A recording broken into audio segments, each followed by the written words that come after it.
Hi, everybody. Thank you for joining me on this week's Homeowners Be Aware podcast. I'm going to try something a little different today. Instead of having a guest, I'm going to be the guest myself, and I want to share a couple of stories that have happened to me as a homeowner. And the hope is that when you hear these things, even though one of them is kind of a sad reflection on me, it will make you realize you don't want these things to happen to you. And if they do, at least you'll plan for them. So I think you'll find today's program pretty interesting. I'm George Siegal, and this is Homeowners Be Aware, the podcast that teaches you everything you need to know about being a homeowner. One of the things I want to talk about today is how many of you have gotten a generator for your house. Now, when we moved to Florida back in 2017, that was a must-have for us because not having one, to me, and being in an area where you can get hit by hurricanes and then spend days or weeks without power was a very unattractive possibility. So we shopped around. We ended up getting a generator, and I think it's a pretty good one. I'll share the name of the company because my story is not to be a bad reflection on them. It's more of a reflection on why you have to ask more questions, and that would be we have a Generac generator, and we've had a great experience with it. When we bought it, we got what I thought was a pretty fair deal, and it came with a 5-year warranty. That is all I knew about the generator, nothing else. I didn't know about what comes after that 5 years. I didn't know any other maintenance things that needed to be done, any problems. So that's how we started out this relationship. So every year they would come out once a year and they would service the generator, which is very important to do because you want to check the spark plugs and check how everything's working, check the battery to make sure everything's working properly because you want it to be working when those few times pop up when you actually need it. So they came out and did that for 5 years. Now flash forward to the 6th year when they came out.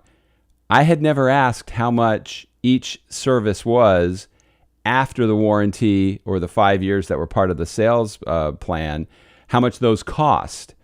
And I was surprised to find out it was $359. Now, again, in the scheme of things, if you have a generator and your goal is to be protected when there's a big storm, that's not something you're going to balk about. But still, when you're buying a house and you're budgeting for things, you need to plan for the fact that every year you're going to be spending $359 after the free maintenance runs out to keep your generator in good condition, because there's no point in having it if it's not in good condition. So that was one area where I kind of screwed up. The other one, and this one really caught me off guard, they said, oh, by the way, at 25 hours, you need a valve adjustment. And then I think it's around 300 or 400 hours you need a valve adjustment. And that's another $300 to $350 servicing that only comes up at 25 hours and then much later. It took us a lot of years to hit the 25 hours because we have been very lucky so far. But that's another thing that you have to budget for, because when that pops up, all of a sudden you've got to have that $350 to spend for that. So when the guy was out here doing that, I asked him, oh, by the way, what are these keys for that you guys gave us? And he goes, oh, you need to open it every now and then. And I go, why? Why would I ever need to open this thing? To me, it's like a car. I would just take it into the dealer, except in this case, I would have them come out. And I said, if this thing ran for more than a couple of days, would I be okay? And the guy looked at me and said, no, you would have to put oil in it. Now, this is the part that kind of makes me look like an idiot, because I had no idea that I ever had to put oil in it. So we could have had a major hurricane, the generator would have run for a couple days after the storm, and then it would have just burnt out. Now, I don't necessarily blame them. Like I say, I've had a great experience with this company, but I should have known that. I should have known those keys that they gave us, open the generator, and he showed me where the dipstick was and where you pour the oil in. I still have to buy the oil, but hurricane season is over. I should have it anyway. But that's something I never thought about. So imagine needing it in your most desperate time and not having a clue that it's like an engine that keeps running. Now, a lot of you probably are chuckling, going, what a moron. How does he not know that? I don't have to worry about that with my cars. I get them serviced regularly, so it's not a problem. In this case, you need to ask questions. So what's the moral of this story? You need to ask a lot of questions. If somebody's setting up a generator, or they're setting up a hot water heater, or they're setting up any kind of system in your house, make sure you ask maintenance questions. Ask, how am I supposed to take care of this? What's the cost of taking care of it going to be? And then try to get an idea of what it will cost if you have to replace things on it? Not knowing the answers to these questions can be a very expensive process, and you certainly don't want to get caught off guard, because when it's something that is as important as a generator, you really can't afford to be without it. The other story I wanted to share, and I've had a lot of bad luck with this, is when people come out to actually do work at your house and fix things. We had a problem where there was a water leak that was dripping into the house and then coming downstairs. Now, this was a concern for me because, first of all, why is that? This was a fairly new house. So I called 3 different roofers to get estimates on what it would cost to fix this.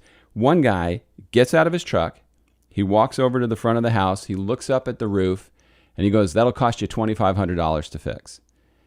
And I said, $2,500 to fix what? And he goes, the where the water's leaking. I said, how can you even see the water leaking from down here? You're on the ground, the water leak is up there. If you ever hire or are getting an estimate from a roofer to come out and bid a job for you and they don't go on the roof, don't use them. I don't know how they could be on the ground and pinpoint a leak. And it turned out we were able to get the guy that originally did the roof to come out, and they found a problem that they had created when they were doing it, where they didn't do the flashing properly right in a corner spot, but you couldn't see that from the ground. So if I had paid this guy $2,500 to fix who knows what, he never would have found this if he didn't go up there and spend time testing it to see what the actual problem is. And that's the problem we all face. When you want to get an estimate or you want to get something fixed, maybe you're giving too much credit to the person coming out and assuming they're going to, number one, know what the problem is, and 2, know how to fix it at the best price. That's why you want to get more than one estimate. I always recommend getting 3, and then checking on the company. And there's a lot of great resources for that. You can use Nextdoor, you can use Yelp, but see what that company gets as far as ratings and reviews. And sure, every now and then they're going to get a bad one. Anybody that does business might have a bad experience, but did they come on and respond to it? I've seen some trades that come on there and they just are angry back at the customer, saying it was the customer's fault. I don't really know if I want to deal with that kind of situation. I want somebody that handles that with a little more finesse, maybe explains their side of the story, and then you understand that, yeah, they could have been working for a real a-hole and it might not have been their fault, or they might just be terrible at customer service. Either way, you want to make sure it's not something that affects you and that you've done your homework. So anybody that you come out, do your research, find out who they are. Some of the sketchiest ones I've heard stories about lately, especially here in Tampa, are pool builders, where people have given them money up front and the pool builder just was jockeying jobs from one to the other, and they ended up getting ripped off. And a lot of people were ripped off by some pool builders around here. Roofers, I've also heard some stories where people have done poor jobs. There's a lot of great people in these professions. Some people build amazing pools, and there's roofers that do an excellent job. Just mentioning that as a couple of examples. If it's an electrician, I've had electricians come out here and gotten a range of a few $1,000s on a job. Don't always take the lowest bid. Sometimes the lowest bid is that person is available and doing it for that price for a reason, or sometimes the higher bid ones are just overcharging you.